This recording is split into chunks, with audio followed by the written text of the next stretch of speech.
얼마 전에 미국의 복음주의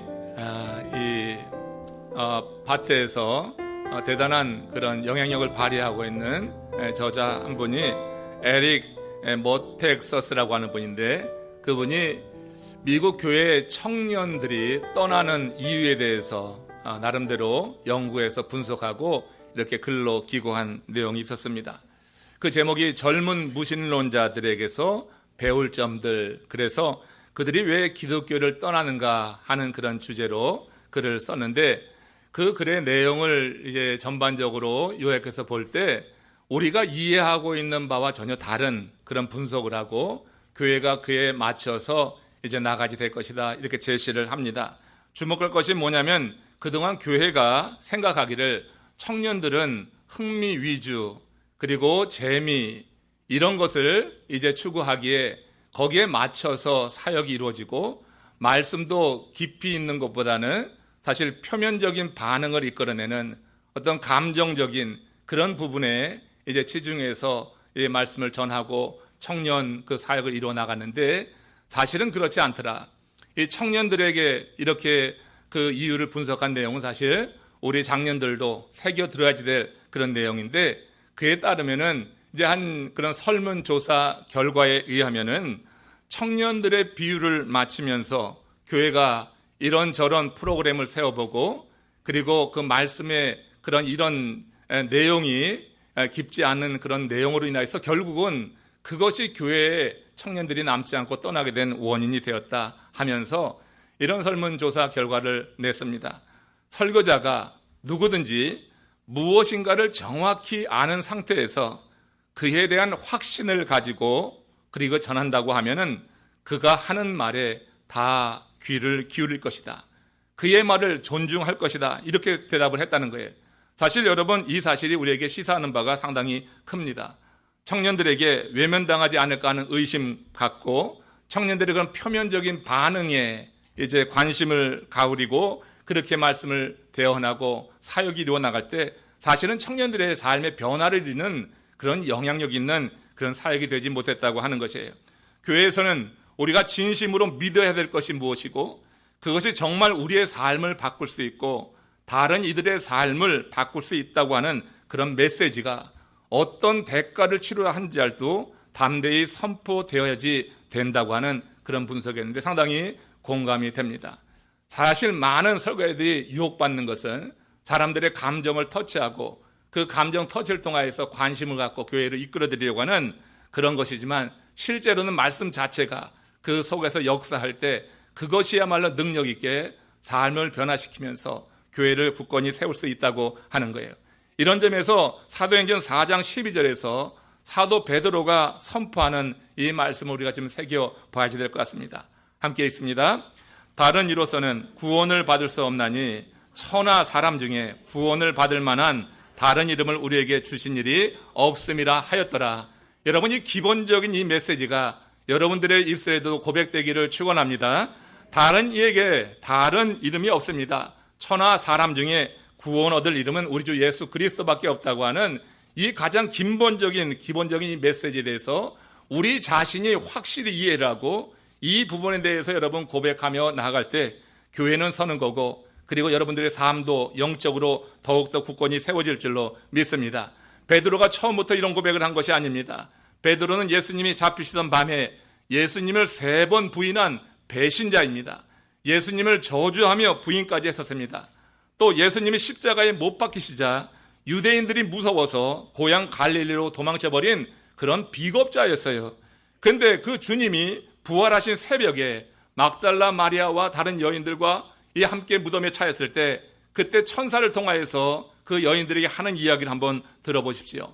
마가복음 16장 7절에서 이렇게 말하고 있어요. 같이 읽습니다. 가서 그의 제자들과 베드로에게 이르기를 예수께서 너희보다 먼저 갈릴리로 가시나니 전에 너희에게 말씀하신 대로 너희가 거기서 배우리라 하라 하는지라. 여러분, 이 말씀에서 우리가 주목해 봐야 될 대목이 있어요. 여기서 그의 제자들과 베드로라고 했는데, 여러분 지금 그의 제자들과 베드로에게 뭘 알리라고 하는 거예요? 주님의 부활 소식을 알리고 갈릴리에서 만나자고 하는 그 소식을 전하라고 하는 거죠. 근데 그의 제자들과 베드로라고 굳이 이렇게 나누어 놓고 있는 것이 이상하지 않아요? 사실 제자 베드로도 그 제자 그룹의 일원이었단 말이에요. 그러니까 제자들에게 알리라고 하면 될 것을 이렇게 그의 제자들과 베드로라고 특정해서 베드로의 이름을 여기 쓰고 있는 것은 그렇게 주님을 배신했고 용기 없는 비겁자였지만 주님의 관심이 베드로에게 있다고 하는 거예요. 실제로 여러분, 주님을 부인하게 했지만 그 부인하는 현장까지 따라간 사람은 베드로가 유일한 것입니다. 주님께서는 그런 베드로를 기억하셨어요. 그리고 그가 실패하고 그가 지금 낙심해 있는 것을 아시고 그에 대한 특별한 배려를 가지고 제자 그룹이라고 뭉뚱그려 하지 않고 그의 제자들과 베드로라고 특정해서 베드로를 지목하고 있는 것을 볼 수가 있어요. 그래서 여러분, 이게 예수님께서 베드로에 대한 관심은 다시 또 부활하신 이후에 그 누구보다도 이 베드로를 먼저 찾아가셨잖아요. 갈릴리에서 옛날 직업에 따라서 고기 잡고 있었던 그 베드로를 찾아갔습니다.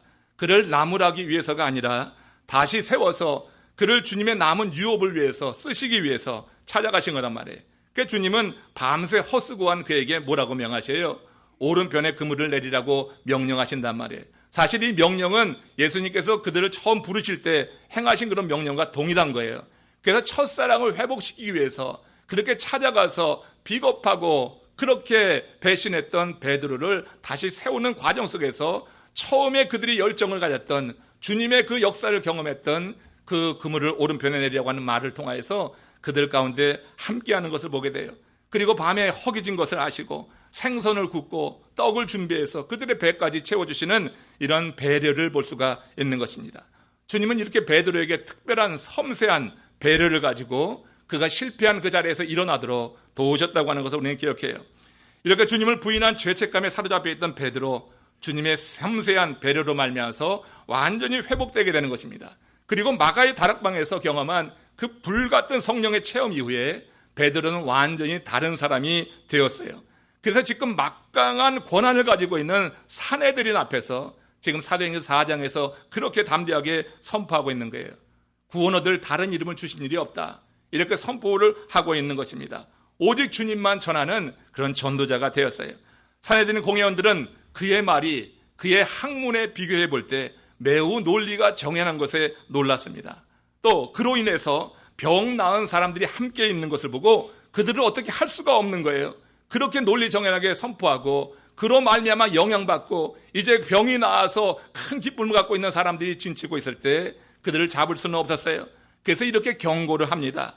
그 사내들인의 경고와 베드로의 한번 반응을 같이 보세요. 사도행전 4장 18절 20절 이 세 절에 있는 말씀입니다. 시작. 그들을 불러 경고하여 도무지 예수의 이름으로 말하지도 말고 가르치지도 말라 하니 베드로와 요한이 대답하여 이르되 하나님 앞에서 너희의 말을 듣는 것이 하나님의 말씀을 듣는 것보다 옳은가 판단하라. 우리는 보고 들은 것을 말하지 아니할 수 없다 하니라. 지금 베드로는 이제 자신이 뭘 믿는지 이 부분에 대해서 확신을 갖는 거예요. 그가 무엇을 믿고 있는지 확실히 이해했고 거기에 대한 믿음을 가지고 사내들 앞에서 이렇게 선포하는 것입니다. 예수의 이름으로 말하지도 말고 가르치지도 말라 하는 그런 경고가 있었지만 권세 가진 앞에서 이렇게 담대하게 그가 믿는 믿음을 선포하고 있는 것이에요. 이렇게 거침없이 복음을 전하던 어느 날 베드로는 결국 그 사내들인의 그 이제 중심 세력에 의해서 미움을 받게 되고 옥에 갇히게 되는 것입니다. 투옥이 됐던 거예요. 그때 상황을 오늘 본문 사도행전 12장에서 이렇게 기록하고 있어요. 1절에서 4절 사이의 말씀 같이 합독하겠습니다. 그때 헤로드 왕이 손을 들어 교회 중에서 몇 사람을 헤아려 하여 요한의 형제 야고보를 칼로 죽이니 유대인들이 이 일을 기뻐하는 것을 보고 베드로도 잡으려 할세 때는 무교절 기간이라 잡음에 옥에 가두어 군인 내식인 네패에 맡겨 지키고 6월절 후에 백성 앞에 끌어내고자 하더라. 6월절 후에 백성 앞에 끌어내고자 하는 것은 뭐예요? 이 베드로를 사형시키기 위해서였던 것입니다. 베드로를 잡았을 때 무교절 기간이어서 그때는 사람을 처형하는 것이 금지되단 말이에요, 법에서. 그래서 기다렸다가 며칠 후에 무교절이라고 하는 것이 일주일간 진행되는 거니까 얼마 남지 않은 것입니다. 그 6월절 후에 백성 앞에 끌어내서 처형하기 위해서였다고 하는 게, 이렇게 베드로는 이제 곧 죽게 될 생사의 귀로에 놓이게 된 것입니다. 근데 그때 그 모습이 그 이전과 아주 다른 그때 예수님을 배신하고 비겁했던 모습이 전혀 보이지 않는 다른 모습을 보이고 있어요. 사도행전 12장 6절에 이렇게 자기 앞에 위험이 다가오고 있는데 베드로의 모습입니다. 시작. 베드로가 두 군인 틈에서 두 사슬에 매여 누워 자는데 파수꾼들이 문 밖에 옥을 지키더라. 지금 여러분, 베드로는요, 감옥이라고 하는 열악한 조건입니다. 양쪽에 군인이 있고 착고에 채워 있습니다. 얼마나 불편합니까? 두 쇠사슬에 매여서, 그러나 베드로는 누워 잠을 자고 있어요. 잠을 자는데 보통 자는 게 아니에요. 골아 떨어진 것입니다. 천사가 와서 깨워도 그것이 여러분 금방 일어나지 못할 정도로 비몽사몽간에 이끌려 나올 만큼 그렇게 깊은 잠에 들고 말았어요. 파수꾼들은 문 밖에 옥을 지키고 있습니다. 이런 열악한 조건에서 이제 곧 죽게 될 절체절명의 상황에서 베드로는 깊게 잠에 빠져들었어요. 여기서 여러분, 대제사장 뜰 한 계집종 앞에서 예수님을 저주하며 부인했던 그런 실패자, 배신자, 이 베드로의 모습은 찾아볼 수가 없습니다. 지금 베드로는 무서운 풍랑 속에서 고물에 머리를 두고 주무셨던 그런 예수님처럼 편안하게, 정말로 평안하게 그렇게 엎어져 자고 있는 거예요. 그 상황 속에서 잠이 든다고 하는 것이 얼마나 놀랐습니까? 자기 앞에 죽음이 다가오고 있는데 사실 여러분, 깨어서 그 날 시간을 정말 하나하나 그래 곱씹고 지난 날을 되새기며 또 자신의 삶에 대해서 기도하고 지내질 그 시간에 자고 있어요. 이것은 믿음입니다. 이렇게 여러분, 베드로의 모습은 예수님처럼 모든 것이 다 날아간다 할지라도 예수님으로 인하여서 평안한, 주님으로 인해서 그와 같은 모습을 보이고 있는 거예요. 부활하신 주님을 만난 경험, 그리고 성령 체험을 통해서 그의 믿음이 이제 온전해졌다고 하는 거예요. 그럼 마틴 루터가 그런 말을 합니다. 당신이 하나님을 정말 아버지로 믿는다면 이런 말은 하지 마십시오. 어떻게 그럴 수 있습니까? 이런 말은 하지 말라고 하는 것입니다. 어떻게 그럴 수 있습니까? 이것은 십자가에 못 박아야 된다고 하는 거예요. 우리가 정말 성령의 지도에 따라서 말씀을 지키며 산다면 하나님이 하시는 일이 이해되지 않을 때가 있는 것입니다. 사실 여러분, 베드로가 그렇게 사내들인 앞에서 오직 주 예수 그리스도의 이름을 전하면서 다른 이름을 주신 적이 없다, 나는 보고 들은 것을 말할 수밖에 없다, 이 정도로 믿음을 보이고 그렇게 담대하게 그런 하나님의 사람으로 서 있다고 하면은 하나님께서 그를 지켜주셔야 되는데 왜 옥에 가두셨는가? 그가 처음에 이런 믿음이 없었다고 하면 옥에 갇혀졌을 때 하나님 어떻게 이럴 수가 있습니까? 내가 주의 이름을 위해서 어떻게 행했는데요? 사내들인 앞에서 내가 행한 일을 보지 못했습니까? 내가 어떻게 선포하고 다녔는데요? 그러면서 어쩌게 이렇게 있습니까? 하고 의심을 할 수 있고 하나님께 부정할 수 있지만 베드로는 그렇지 않았어요. 그 이후에 베드로가 남긴 서신에 보면은 초대교회 모든 성도들에게 이런 명령을 하는데 그는 자기가 명령한 그대로 살고 있었다고 하는 것입니다. 베드로전서 5장 7절 말씀입니다. 같이 크게 한번 합독합니다. 너희 염려를 다 주께 맡기라. 이는 그가 너희를 돌보심이라. 이 말씀이 여러분들의 입술로 고백되시기를 축원합니다. 내 중심으로부터 여러분 이 말씀이 새겨지길 원합니다. 너희 염려를 다 주께 맡기라. 하나님의 이 말씀이 우리를 다스리길 원해요. 그가 우리를 돌보실 것이라고 하는 확신 속에서 이런 말씀이 고백되고 실제로 사라지게 될 때 여러분 삶에서 정말 풍성하고 자유로운 삶을 살 수 있을 것입니다. 하나님이 이렇게 맡기는 마음을 기쁘게 받으시는 거예요. 그리고 맡기는 사람을 위해서 일해 나가시는 것입니다. 사도행전 12장에 보면은 하나님께서 베드로를 위해서 이렇게 맡기는 그를 위해서 어떻게 일하셨는지 오늘 본문에 자세히 기록이 되어 있는 거예요. 12장 6절, 7절, 10절 말씀 같이 합독합니다. 베드로가 두 군인 틈에서 두 사슬에 매여 누워 자는데 파수꾼들이 문 밖에서 옥을 지키더니 호련히 주의 사자가 나타나며 옥중의 광채가 빛나며 또 베드로의 옆구리를 쳐 깨워 이르되 급히 일어나라 하니 쇠사슬이 그 손에서 벗어지더라. 이에 첫째와 둘째 파수를 지나 시내로 통한 쇠문에 이르니 문이 저절로 열리는지라 나와서 한 거리를 지나매 천사가 곧 떠나더라. 이렇게 하나님은 당신께 생사를 맡기는 이들의 생명을 지켜주신다. 사명 있는 자는 사명을 다 마칠 때까지 절대 사단이 그 생명에 손을 댈 수가 없는 겁니다. 내가 사명감에 불타있고 분명히 행해야 될 하나님의 일이 있다고 하는 사람을 하나님은 어떤 식으로든지 보호하시는 줄로 믿습니다. 그러니까 내게 맡기신 일에 대한 사명만 분명히 아세요. 내가 하는 이 사역에 대해서 분명한 사명감을 갖고 일하시게 될 때 우리 하나님께서 그를 지켜주시는 것을 성경의 여러 대목이 증명해 주고 있어요. 자, 이런 사람들의 공동점, 오직 하나님의 말씀에 의지해서 한 발짝 한 발짝 앞으로 나가면서 사역을 진행하는 것입니다. 아무리 내 생각이 있어도 절대 주의 말씀보다 앞서려고 하지 않는다고 하는 거예요. 주의 말씀이 있으면은 내 생각이 아무리 많이 일어나도 그 생각을 내려놓으면서 따라가는 것이 바로 이런 사람들의 특징이라고 하는 거예요. 여러분, 드라마 작가가 스토리를 잘 풀어내지 못할 때 배우들에게 보내는 것이 쪽대본입니다. 그렇죠? 여러분, 우리 인생의 드라마 작가가 누구예요? 우리 하나님이세요. 하나님은요, 스토리가 잘 풀려서가 아니라 우리의 삶의 모든 스토리를 다 알고 계시지만 의도적으로 우리 삶의 전체 풀 그런 내용을 보내지 않아요. 우리 삶의 쪽대본을 항상 보내시는 거예요. 하나님은 택한 사람들을 통하여서 일하실 때 절대 전체적인 이야기를 말씀하시는 법이 없습니다. 성경을 보면 쪽대본을 받은 사람들의 이야기예요. 하나님이 택한 사람들 한 사람 한 사람 보면은 다 그렇게 했어요.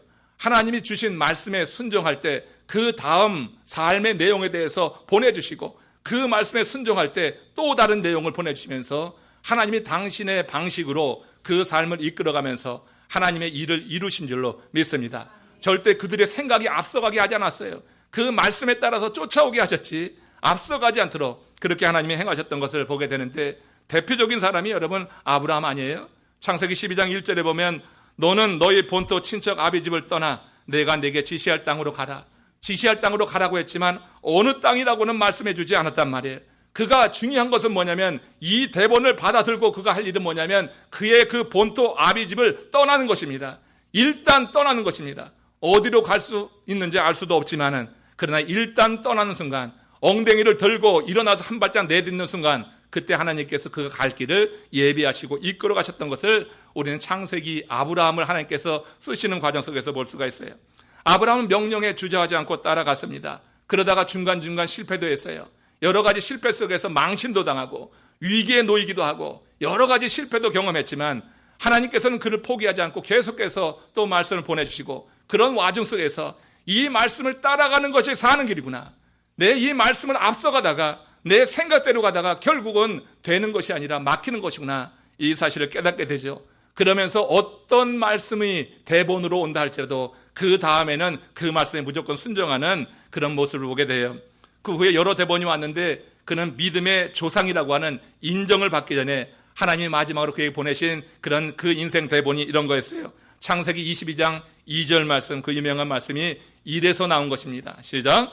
내 아들 내 사랑하는 독자 이삭을 데리고 모리아 땅으로 가서 내가 내게 지시하는 한 산 거기서 그를 번제로 드리라. 아브라함은 지금 인간적으로는 도무지 따를 수 없는 이 대본의 명령도 우리가 아다시피 지체하지 않고 따라갔던 것을 압니다. 하나님 왜 이런 일을 내게 명하십니까? 이건 너무하지 않습니까? 이런 말이 없습니다. 아브라함은 그냥 그 명령이 임했을 때 따라가는 것입니다. 아브라함은 그저 자신에게 부여된 그 말씀대로 행하고 있는데 그러다 보니 어느 순간 믿음의 조상이 된 것이에요.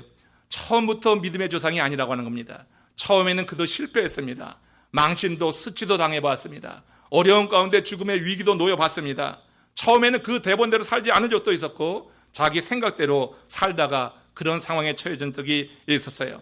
그러나 그럼에도 불구하고 하나님께서 자신을 포기하지 않고 다시 세워주신 그 사건들을 경험하면서 주님의 은혜를 알아가는 신실한 자가 되었어요. 그와 함께 자신이 염려한다고 삶의 문제가 다 풀리는 건 아니구나.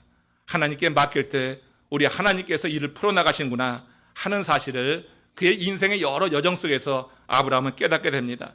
하나님께 맡기고 따를 때 하나님의 피로 풀어주신다고 하는 것을 온 몸으로 아브라함은 체득하게 되는 거예요. 그렇게 한 단계 한 단계 따르다 보니까 지금 마지막 독자를 번제로 드리라고 하는 이 명령까지 드릴 수가 있다고 하는 거예요. 여러분, 하나님께서 처음 택하시고 여러분에게 절대 독자를 번제로 드리라고 하는 명령은 하지 않으시니까 염려를 붙들어 매시기 바랍니다. 여러분, 작은 명령부터 작은 일부터 주님이 내게 주는 감동에 따라서 작은 선택을 하면서 여러분 이루어 나가십시오. 거룩한 성의를 지키는 주일 성수부터 잘하십시오. 그리고 하나님 앞에 드리는 그런 삶을 통하여서 여러분의 믿음을 증명해 보이시고 하나님이 통치하시는 삶을 하나하나 터득해 나가다 보면 나중에는 우리에게도 독자를 드리라고 하는 이런 명령이 온다 할지라도 저는 확신합니다. 아브라함만 그런 게 아닙니다.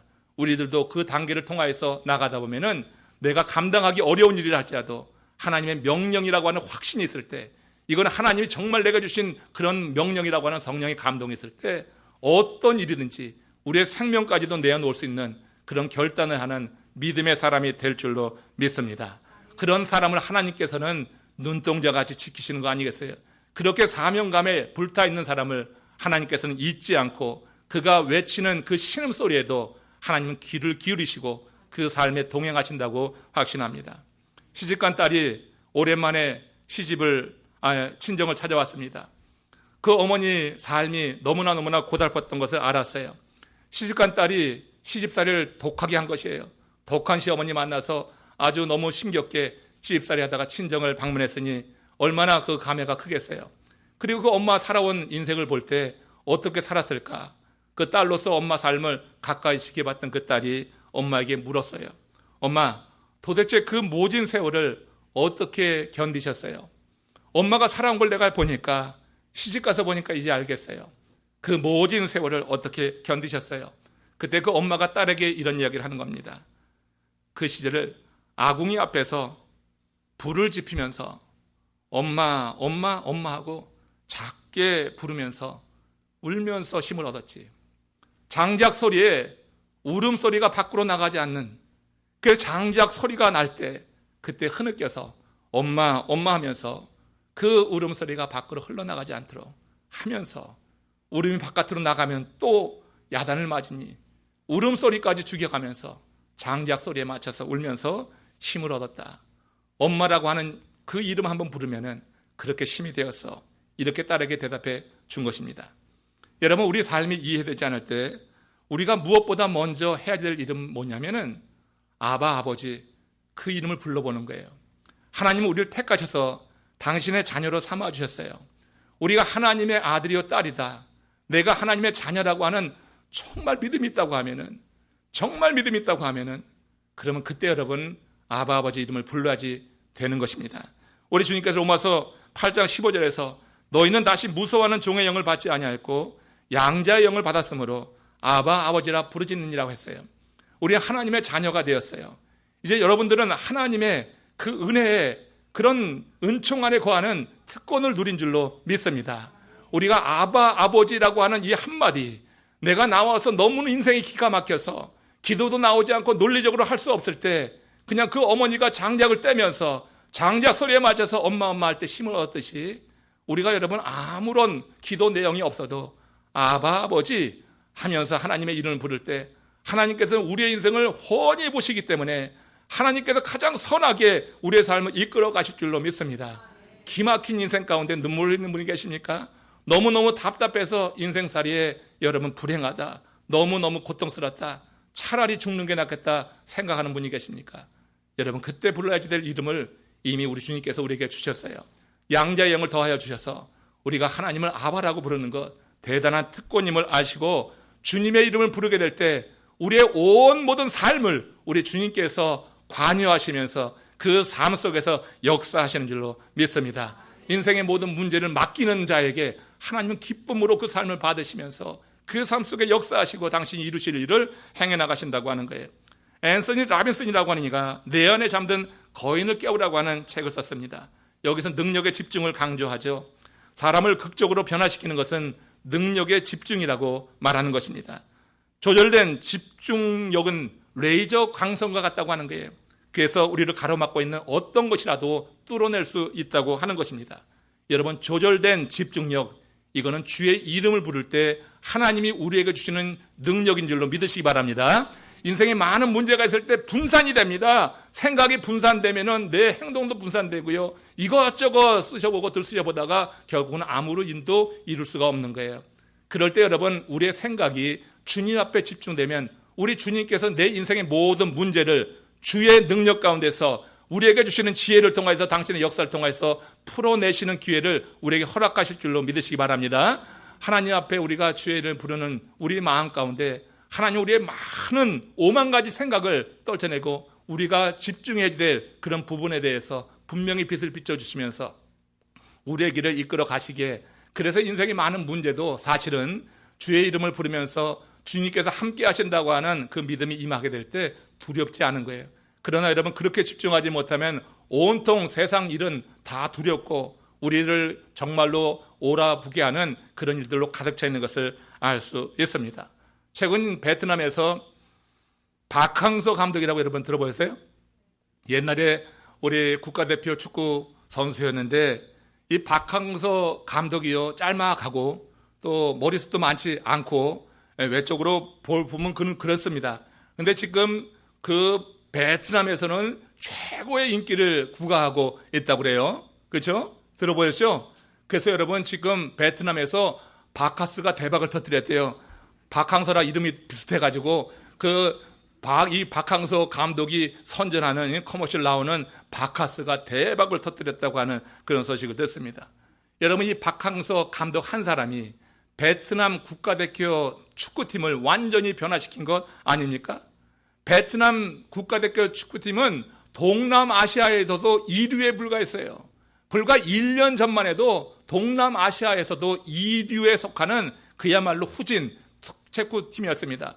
근데 여러분, 이 박항서 감독이 이제 자기의 마지막 그냥 지도력을 시험할 그런 이제 의지를 가지고 한국에서는 사실은 이제 그가 많이 이제 영향력을 잃어가고 있었잖아요. 그래서 이제 베트남 그 감독의 지원을 한 건데, 현지에 있어서 그 베트남 현지 축구인들이 사실 이 박항서 감독에 대해서 별로 관심이 많지 않았던 거죠. 외국 감독을 이렇게 유치하려고 했었는데 박 감독이 이제 지원을 하면서 그 면접장에서 한 말이 여러분 그들의 마음을 움직였다고 하는 거예요.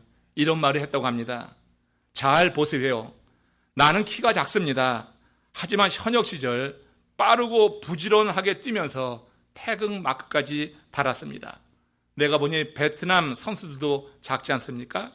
그들의 특성을 잘 살리면은 나처럼 뛰어난 선수로 그렇게 성장할 수 있습니다. 그렇게 그 팀을 바꾸겠다고 자기의 삶을 걸고 경험을 가지고 그렇게 인터뷰에 임했을 때 그 자리에 있었던 그 인터뷰들이 그의 그 말을 듣고서는 감동을 받았는지, 그래서 여러분 베트남 국가대표팀 감독이 되었다고 하는 거예요. 그 감독이 될 때 인근에 있었던 다른 감독들보다 10분의 1밖에 월급이 되지 않는다고 하잖아요. 인도네시아 감독 같은 외국에서 초빙되어 온 감독의 월급이 10분의 1밖에 되지 않는데, 지금 여러분 박항서 감독은 대단한 일을 지금 거기서 이루고 있는 것을 보게 됩니다. 선수들의 마음의 생각을 변화를 이루어냈습니다. 그들의 정신무장을 시키고 체력을 보강하고 그러면서 지금 좋은 결과를 나타낼 때 지금 박항서 감독은 거기서 지금 제 인생을 부과하고 있어요. 여러분, 기본에 바로 서 있지 않고 행동 습관의 변화가 없으면서 결과만 바꿔지기를 기대하는 것은 미신입니다. 우리가 예수 믿어서 그냥 내가 기본적으로 여기 바로 서 있지 않고 행동 습관의 변화를 이루지 않고 예수 믿으니까 다 잘 될 거야, 이거는 여러분 미신 믿는 것과 별 다름이 없는 거예요. 우리 자신이 기본에 충실해야 됩니다. 그 기본이 무엇입니까? 우리가 충실해야 될 그 기본이 무엇이냐고요? 누가복음 5장 4절 5절 말씀 한번 같이 읽겠습니다. 누가복음 5장 4절 5절 시작. 말씀을 마치시고 시몬에게 이르시되 깊은 데로 가서 그물을 내려 고기를 잡으라. 선생이여, 우리들이 밤이 맞도록 수고하였으되 얻을 것이 없지만은 말씀에 의지하여 그물을 내리리라. 이게 여러분 예수님께서 베드로를 제자로 택하실 때 처음에 그 그물을 깊은 데 내리라, 오른편에 내리라고 한 그런 명령을 하셨을 때 그 내용입니다. 여기 보세요. 지금 여러분 이때만 해도 예수님과 제자들 사이에 지금 제자 스승 사이에 그런 관계가 아니잖아요. 이제 부르는 과정입니다. 부르는 과정인데 여기 보니까 예수님이 그 당시 직업이 목수였어요. 예? 목수였는데 지금 이 제자들, 특별히 베드로는 모르다가 뼈가 굵은 사람이에요. 어부로 뼈가 굵은 사람이에요. 지금 목수가 어부에게 고기 잡는 훈수를 하고 있는 거예요.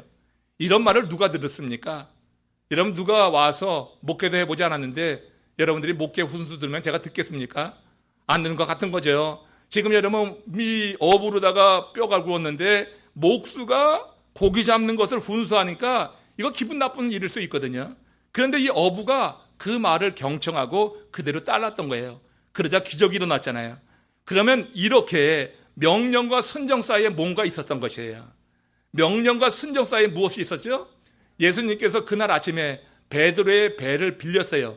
그 배는 어떤 배였어요? 밤이 맞도록 고기를 잡기로 했지만 한 마리 잡지도 못하고 돌아와서 그물을 싣고 있었던 그 베드로의 배였어요.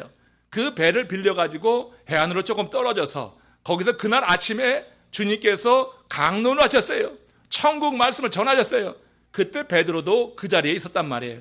예수님이 전하는 그 말씀을 베드로가 들었을 것입니다. 분명히. 그 말씀을 듣고 난 이후에 그 말씀이 그 안에 들어가니까 목수가 하는 이야기를 어부가 듣는 거예요. 하나님의 말씀이 들어가면은 우리 인간의 전문성도 내려놓는 줄로 믿습니다.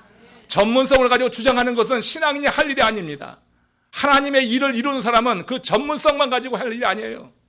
하나님이 주는 말씀이 있어야 되는 거예요. 하나님의 말씀이 기본이라고 하는 것이에요. 내가 기본에 바로 서 있지 않고 내 행동과 습관의 변화가 없으면서 어떤 결과만 기대합니까? 그건 우스운 일입니다. 그건 여러분 저 미신을 믿는 사람들이 하는 이야기입니다. 우상을 따르는 사람들 그런 거 할지 모르겠어요. 그러나 우리는 그렇지 않습니다. 가장 기본이 무엇이냐? 우리는 하나님의 말씀을 듣는 귀가 열려야 될 줄로 믿습니다. 그 하나님의 말씀에 사로잡혀서 이 기본이 충만해서 이 기본 안에서 내 삶의 변화가 일어나는 거예요. 생각의 습관의 변화를 일으키는 가운데 하나님께서 이루시는 놀라운 일들이 그때부터 시작이 된다고 하는 거예요. 목수가 어부에게 명령했을 때 어부가 목수의 말에 경청하고 따르기 시작하면서 기적이 임한 거예요. 여러분, 하나님의 말씀을 듣는 이 시간, 여러분 특별한 주님의 은혜 안에서 오늘 선포된 하나님의 말씀 가운데 어느 한 구절이라도 여러분 붙잡으시고 그 말씀이 여러분들 삶을 지배하고 다스릴 수 있도록 은혜를 구하시기를 축원합니다. 그래서 내 모든 생각, 인간의 생각, 내가 전공했어요, 내가 대단한 실력을 갖고 있어요, 그것도 내려놓으십시오. 하나님이 주신 생각이 무엇인가에 따라서 내가 배운 세상의 지식을 잘 선용할 수 있는 그와 같은 지혜가 우리 가운데 임할 때 우리가 세상에서 쌓은 그런 지혜와 권력과 인맥과 부와 권력이 모든 것들이 하나님이 기뻐하시는 쪽으로 그렇게 선용되면서 여러분을 통하여서 하나님이 받으실 영광이 큰 줄로 믿습니다. 이렇게 우리가 주의 말씀에 순종하는 기본에 충실하게 될 때 인생에서 열리지 않을 그런 문은 없다고 하는 것을 또한 믿어야지 돼요. 내가 주 안에서 기본에 충실할 때, 주님이 날 통치하실 때 내 인생에서 열리지 않을 문은 없다. 지금 보세요. 죽음을 앞두고 베드로가 있습니다.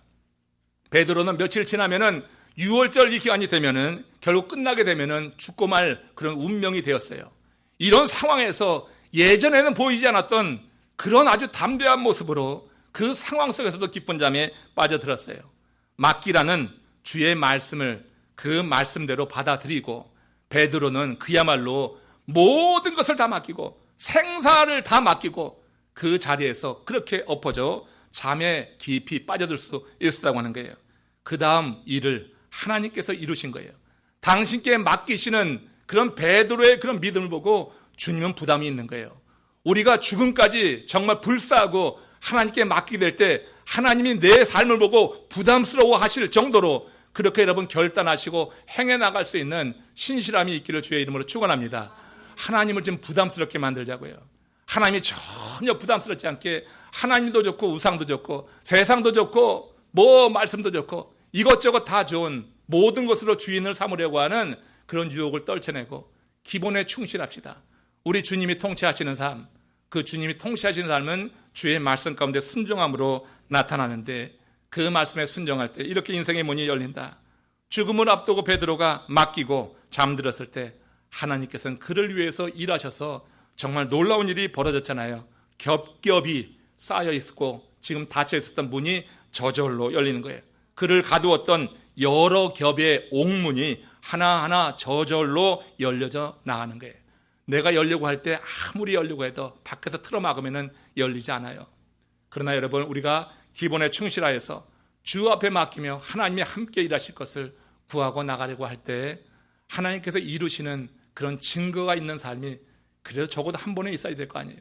신앙생활하면서 하나님께서 이루셨다고 하는 정말 진실한 고백이 있게 될 때 여러분 주님 부르시는 날까지 그 고백이 여러분들을 지켜주실 줄로 믿습니다. 그렇게 나갈 때 하나님께서 우리의 삶 속에 정말 함께 하시면서 지금 내가 막혀있다고 생각하는 그 문들을 하나둘 열어주시는 것. 지금 너무나 답답한 분들 한 두 분 계시잖아요. 이 자리에 두 분 계시는데 여러분 그 두 분에게 이 막혀있는 이 문들이 저절로 열리는 그런 은총이 특별히 임하시기를 축원합니다. 아멘으로 받으시는 분에게 열릴 줄로 믿습니다. 지금 답답한 이들이 이 문이 열려서 하나님의 역사가 우리 삶 속에 경험되는 것, 정말 하나님께서 우리에게 베푸시는 특별한 은혜라고 믿습니다. 이 시간 고개 숙여서 기도하실 때 주님의 은혜가 우리 가운데 그렇게 임하기를 원합니다. 주님이 맡기는 것이 그리 쉽지 않아요.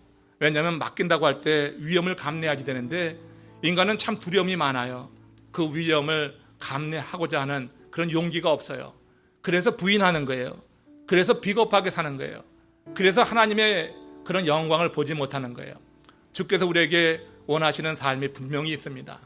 그 삶을 살아드릴 때 하나님께서 이루시는 일들, 문이 저절로 열리더라. 나를 가로막고 있는 문이 열리기를 소망합니다. 이 시간 다 같이 합심으로 기도하시겠습니다.